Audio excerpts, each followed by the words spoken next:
Welcome to अभिलाषा डिकोड्स, जहां हम books और लाइफ के पावरफुल आइडियाज़ को सिंपल लैंग्वेज में डिकोड करते हैं। हम में से बहुत से लोगों के साथ ऐसा होता है कि लाइफ हमें बार बार तोड़ रही होती है।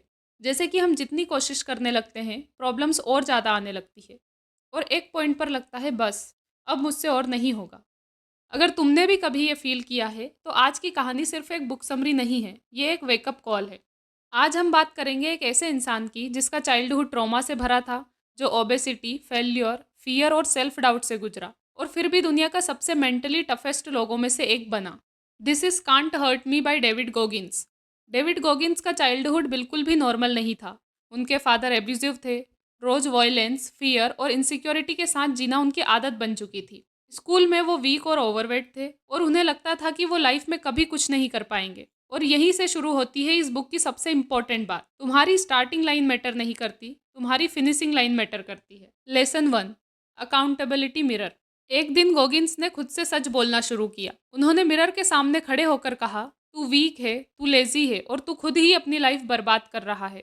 गोगिन्स इसे अकाउंटेबिलिटी मिरर कहते हैं। इसका मतलब ये नहीं है कि तुम खुद को हेट करने लगो। इसका मतलब है कि तुम अपनी जिम्मेदारी लो। जब तक हम एक्सक्यूजेस देते रहेंगे, हम स्ट्रॉन्ग कभी नहीं बन सकते। The core idea of this lesson is truth hurts, but वही तुम्हें बदलने की पावर देता है। Lesson 2, callous the mind. Means दिमाग को स्ट्रॉन्ग बनाओ। जैसे कोई भारी वजन उठाते उठाते या फिर कोई भारी काम करते करते हमारे हाथ स्ट्रॉन्ग हो जाते हैं, वैसे ही माइंड को भी स्ट्रॉन्ग बनाना पड़ता है। हर बार जब आप डिस्कम्फर्ट से भागते हो, आप अपने माइंड को वीक कर रहे होते हो। और जब आप तकलीफों के बावजूद अपना वर्क करते हो, आप अपने माइंड को टफ बनाते हो। डेविड गोगिन्स कहते हैं, सफरिंग एक टीचर है और जो इसे सीख लेता है वही अनस्टॉपेबल बन पाता है। लेसन 3, सफरिंग से दोस्ती। गोगिन्स ने नेवी सील की ट्रेनिंग ली, जहां लोग मेंटली और फिजिकली टूट जाते हैं, लेकिन वो पेन से भागे नहीं, उन्होंने पेन को एक्सेप्ट किया। और यही उन्होंने एक बहुत ही पावरफुल बात लिखी है कि तुम दर्द से नहीं हारते, तुम दर्द से भागकर हारते हो। लाइफ हर एक लेवल पर दर्द मांगती है, बिना डिस्कम्फर्ट के ग्रोथ पॉसिबल ही नहीं है।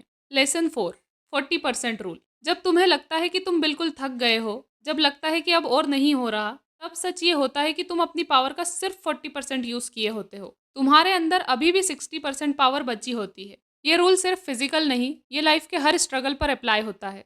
Lesson 5, stay hard. Stay hard का मतलब ये नहीं है कि तुम अपने इमोशंस को छुपा कर रखो। इसका मतलब है, जब मन ना करे तब भी काम करो, जब कोई देख ना रहा हो तब भी एफर्ट्स दो, जब तुम थक जाओ तब भी रुकना मत। क्योंकि सेल्फ रिस्पेक्ट कंसिस्टेंसी से बनती है, मोटिवेशन से नहीं। अगर हम इस बुक को एक लाइन में समझें, तो सच ये है कि तुम्हारी लाइफ का सबसे बड़ा एनिमी तुम्हारा कंफर्टेबल वर्जन है। प्रॉब्लम्स तुम्हें तोड़ने नहीं आती, वो चेक करने आती है कि तुम कितने स्ट्रॉन्ग बन सकते हो। और जब तुम ये कहते हो कांट हर्ट मी, तब दुनिया के लिए नहीं, तुम खुद के लिए अनस्टॉपेबल बन जाते हो। अगर आज की कहानी ने तुम्हारे अंदर कुछ जगाया हो, तो समझ लेना कि ये सिर्फ एक वीडियो नहीं था, ये एक रिमाइंडर था कि तुम जितना खुद को समझते हो, उससे कहीं ज्यादा स्ट्रॉन्ग हो। दिस इज अभिलाषा डिकोड्स, जहां हम बुक्स और लाइफ के थ्रू ट्रूथ को डिकोड करते हैं। मिलते हैं नेक्स्ट वीडियो में, तब तक के लिए याद रखना, stay hard, can't hurt me.